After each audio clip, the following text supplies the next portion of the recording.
Hey everyone, welcome back to another episode. You are getting to come along with me today. We're gonna do a little milfoil punching. I'll give you a few tips as to how I like to approach it, some of the things to do to recognize why you got bit and what that means and how that can lead to a few more bites for you throughout the day. This is one of my favorite things to do, and unfortunately our season is coming to an end. We're starting to get some cold fall days. The grass is going to start to die off here. We probably only got a couple weeks left of this type of fishing up in my neck of the woods, at least. But that does not mean that you can't do it down by you. One of the best ways to catch a big fish, and in my opinion, one of the best ways to enjoy a day on the water. I love doing this. So why don't you come along with me? Hopefully we catch a few fish, and yeah, I'll give you a few pointers.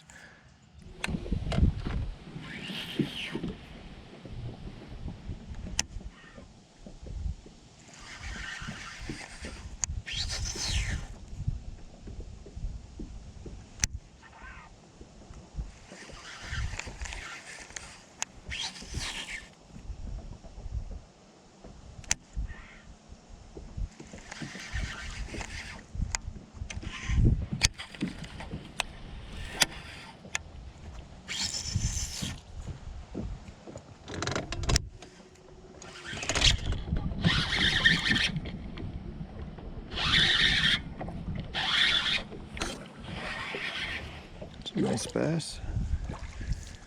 That's a good one.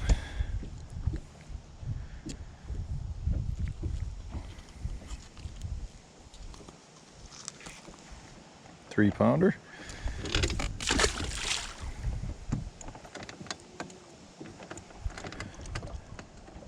I kind of moved up on this, but one of the key things anytime you're flipping grass is to make sure you flip back to where that fish was. A lot of times, just like that, a lot of times there's more than one in the exact same spot. That's another good one. Right on cue, guys, right on cue. Another 2 1/4, 2-pounder. Now we turn around, we're gonna milk that spot. I pitch back to the exact same spot. I cannot tell you how important that is. I don't know why. You go a 1/4 mile flipping grass and then you hit one spot. It's like 4 flips in a row sometimes.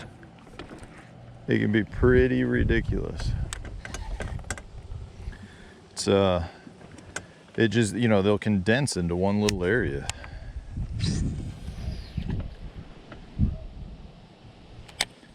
And I mean, I actually prop washed that too, it seemed like. So there might be a lot of fish, but generally what you do is you mark it, put a dot on it, put a waypoint on it, and come right back through it. You know, in this case, like I said, I feel like I kind of ripped it up a little bit, but I did get that fish to bite as all that stuff was blowing through. So let's see if there's another one. All right, so there's a couple of key times when you're going to get your bite, key periods during each flip. The majority of your bites will probably come on that initial drop, and the best thing to do is let your bait free fall, but you want to remain enough control of your slack line so that you can see that line pop up if a fish bites it. Sometimes if they hit it hard enough, you can even feel it. So generally what I do is I'll pitch it out there, and then I'm just going to let it fall. Like my rod tip fall as the bait falls. So I'll flip it out there, hits the water, and then I just lower it so I keep a bow in my line. But I'm watching for any sort of tick during that entire time. So when I pitch it out there, bait hits, and I'm just lowering my rod tip as that bait is pulling the line down. And what that's doing is it's just allowing me to keep control of the line and maintain a little bit of sensitivity. So that's when most of your bites are going to happen, is on that initial fall. After that, it really comes down to the mood of the fish. So some people, and really you know, big cold fronts that come through, or when the fish are really lethargic, if you know you're where there's a fish, I mean, you might sit there for 15, 20 seconds just raising and lowering your bait, you know, yo-yoing it. And there's a couple of different speeds. Some people do it real slow, some people do it fast. But I do think one key with that is when you raise it, hold it at the top for just a second. And a lot of times what that looks like is that it looks like your bait is risen up to the surface, and it's almost like a bluegill pecking something off the surface. It never ceases to amaze me how often, you know, you'll raise your bait up and you're holding it there, maybe shaking it a little, all of a sudden it's like your rod tip just gets pulled back down, and it's because a fish is biting it right under the surface of the mat, and that's where a lot of the bluegills are going to be feeding. So it's definitely a key spot that you want to keep in mind. It's not always the case. One of the biggest tells of that is if you're pitching in, you know, if I pitch in and I get bit instantly, that means the fish are raised higher up. They're sitting under the surface. A lot of times, you know, in this case, I'm flipping a little edge of milfoil that runs along these pads. And a lot of times, if you have a thick mat, those fish will sit right under the mat. I don't really have that right now. I've got a lot of kind of spread out stuff. Generally, when that happens, the fish will sit a little bit lower because they don't have the same mat. Now, I do have little clumps of mat like that one back there. But if you don't get hit instantly on the drop, or you're not getting hit when you raise your bait up right under the surface, most of those fish are probably going to be sitting deeper. And when that's the case, you won't have to sit there and hold the bait up high. But it is something to be aware of each time out, especially early in the year when you're talking about fishing during colder water periods, because the surface temperature will be much warmer and the fish will almost like sit there with their back hitting the top of the mat, because that top of the mat can be really warm on sunny days. Generally, as the year goes on and the summer progresses, those fish will actually start moving a little bit deeper in the weeds, sitting more on the bottom. And that's when you kind of want to key in more on some of your hard bottom areas. If you've got a little bit of rock or gravel or compacted sand, those are a lot of times going to be your key little spots. But just little tidbits to keep in mind. Flipping isn't, you know, if you can identify those little patterns within the flipping game, where the fish are positioned, you know, how to get them to bite, that's going to lead to you being a much more efficient angler. You know, a lot of these guys just would go down the grass edge and they're not really paying attention. They're just doing their thing, and every once in a while they get a bite. But if they recognize what they're doing to generate that bite, they very much could be increasing the number of bites they're going to get. I mean, just like down the way, I caught that one, I pitched right back into the exact same hole, generated another strike. A lot of people would just keep moving along, but it can be really that precise at times as to where the fish are located.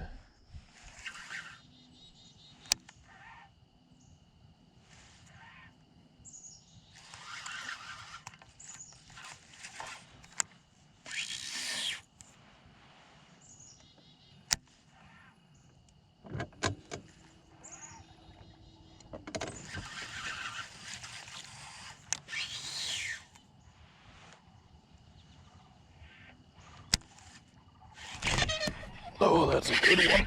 Get out of there. That's a nice one.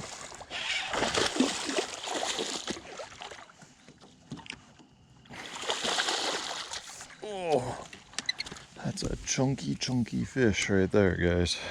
That's a close to it. Probably not quite 4, but close to it.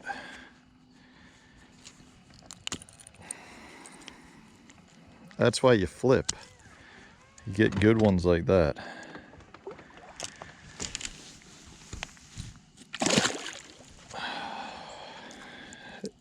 If you're flipping milfoil or any heavy weed or any mats, that just gives you the opportunity to catch a big one.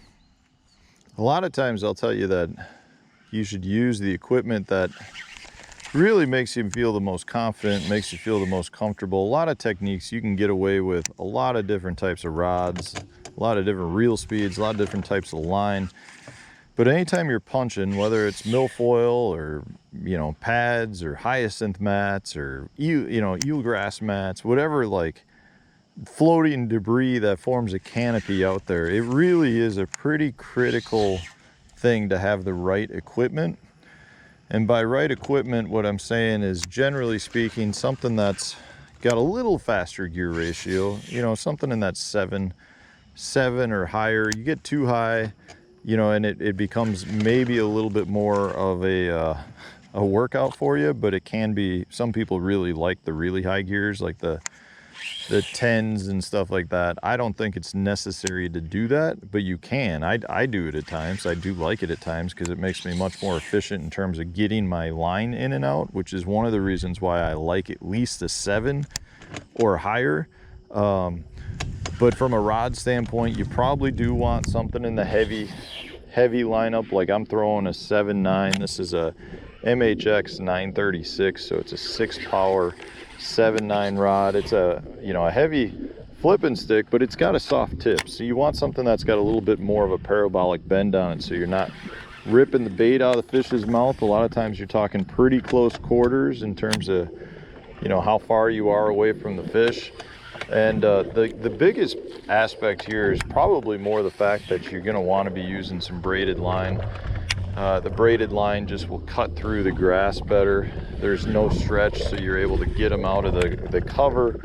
It's really a pretty good key, because generally what happens when you flip down into this, whether it's grass or, you know, whatever you're flipping into, your line isn't in a direct angle at the fish. It's wrapped around some clumps of grass. It's wrapped around a, you know, stalk of lily pads, or maybe a piece of wood or some, whatever it is. It's just not a straight angle, and because of that you lose a lot of your hook setting of power. So it's really key to have braided line, something generally in that 50-pound or higher mark. Right now I've got 65-pound X5 by Berkeley. Just a nice, good, solid line. When I'm flipping grass, I really like to go with a lower strand braid, because it actually acts as almost like a saw, so it cuts through the grass better than some of the braid that's made with more strands of material, which tends to be smoother. Just personal preference. I think it does help really cut through some of the grass when you're fighting a fish. And then from a weight perspective, that really kind of depends on what cover you're fishing. So I'm fishing spread out milfoil, goes in maybe a couple feet into the lily pads. Some areas it's topped out and there's a little canopy, but it's not real heavy where I need a heavy weight. So I've just got a 3/4 ounce. But under some circumstances, you may go all the way up to a 2 ounce or heavier weight just to punch through the mats that you're fishing. You know, if you're fishing big hyacinth, or, you know, things like that, down pennywort, sometimes you really do need to go with a much heavier weight to make you more efficient. Because if you're throwing it out there and it's just landing on top of the mat, you're wasting a lot of casts. But that's up to you. And then from a hook standpoint, that's the big debate, you know, straight shank versus EWG. I really like to go with a ringed EWG. This is a Gamakatsu ringed EWG. Straight shanks work. I'm just not as big of a fan. You know, I've done a lot of testing, and I do feel like I tend to lose. Not lose. When you hook them with a straight shank, you get them. I think I blow their mouth open more with it, and I tend to lose more fish. So if you are using a straight shank, I do think it's probably better not to be throwing a snell knot, which I know a lot of people like. I'll probably get a lot of backlash, but I actually think you're better just using whatever knot you normally would tie with your braid at the top of the hook. Personal preference. It's what I have confidence in. So as I say, stick with what you have confidence in, but it does make a difference. The other thing I'll point out too, when you're talking about your baits, generally speaking, more compact beaver style baits are better than anything that's real long or that has a bunch of flappers, because the flappers tend to hang up on the grass, prevent your bait from going through. You want something that's going to slide down and just move around within the grass without catching on anything. I mean, obviously you can use anything you want, but it is something, you know, you got to take into account what makes you more efficient and effective on the water. And generally, I would say the consensus is that more of your, you know, beaver style baits or baits that don't have big flappers, you know, these Pit Boss flappers aren't going to grab anything versus like a big craw flapper that's got kind of a, you know, a kink in it that gives it its flapping motion. And in this case, again, I'm fishing sparser stuff, so it doesn't tend to play as much. But if you were really trying to punch through some heavy mats, that's where smaller profile baits generally work better in terms of getting through the mat. Doesn't necessarily mean you're going to get more bites, but it is something to be aware of.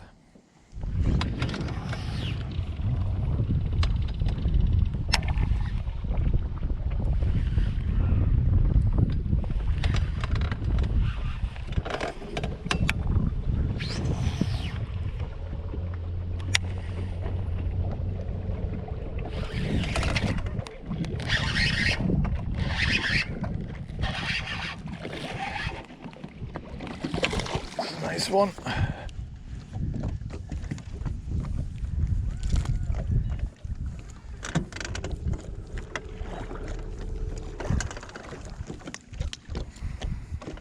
Another one close to 3. Nice chunky healthy fish. Good grass fish.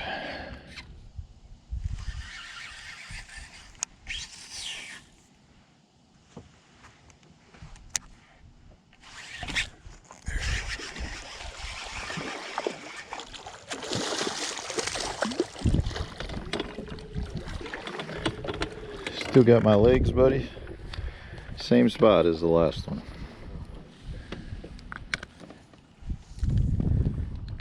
Not a giant.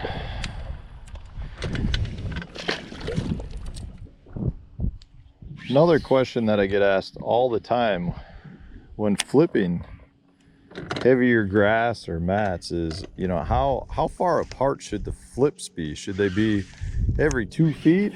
Should they be every 15 feet?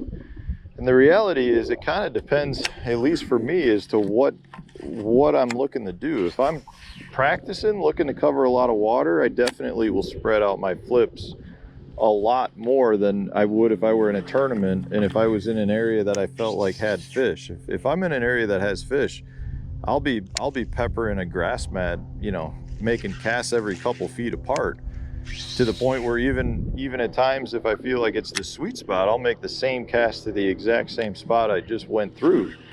But if I'm kind of practicing or I'm in an area that I don't know if it has fish, yeah, I'll probably pitch one every 10-15 feet apart. You know, what I'm looking for is a stretch of grass that's got a good population of fish. And generally, I feel like if you find an area that's got fish, there's probably more fish in that area.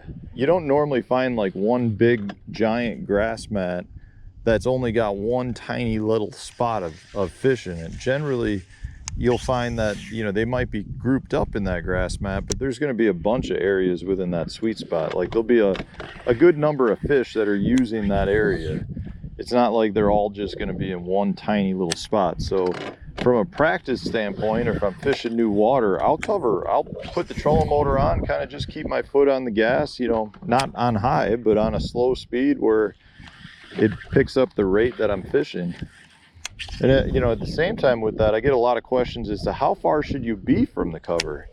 And that kind of depends on the cover, kind of depends on how quiet you can be, kind of depends on the wind direction. You know, I like to be making probably what I would call 25-foot flips.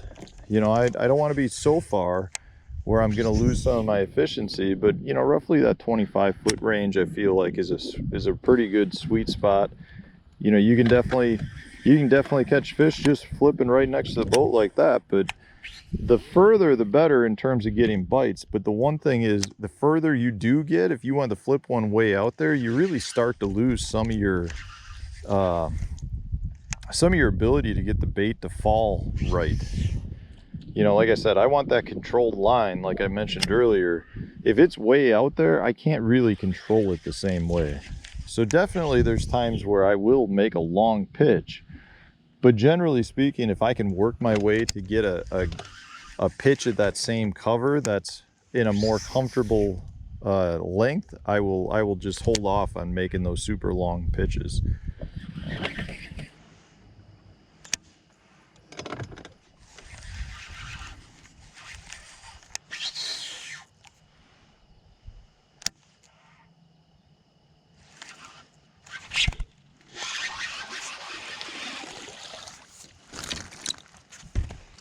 Little guy.